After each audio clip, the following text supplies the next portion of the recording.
'n voorwerp word langs 'n reguit horisontale pad na regs getrek sonder dat dit oplig. Die kragtediagram hieronder toon al die kragte wat op die voorwerp inwerk.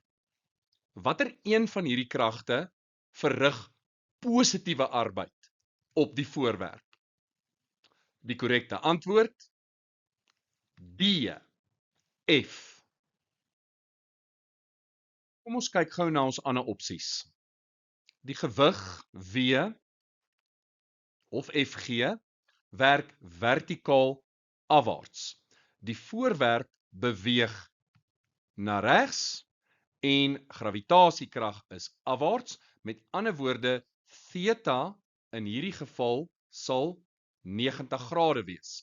En die kos van 90 grade is 0. Met ander woorde, die gewig verrig geen arbeid nie.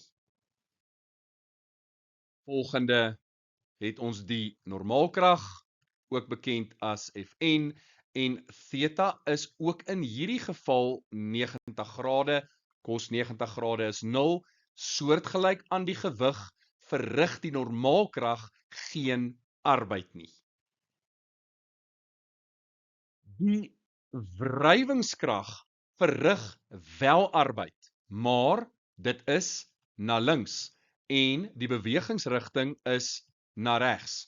Met ander woorde, theta is 180 grade en die kos van 180 grade gaan vir jou negatief 1 gee. Met ander woorde, die wrywingskrag verrig arbeid, maar nie positiewe arbeid nie, maar wel negatiewe arbeid. En ons korrekte antwoord is D, dit is F, want hierdie trekkrag, al is dit skuins, gaan uit die aard van die saak 'n horisontale komponent hê en daai horisontale komponent is in dieselfde rigting as die beweging en gevolglik verrig hierdie krag F positiewe arbeid op die voorwerp.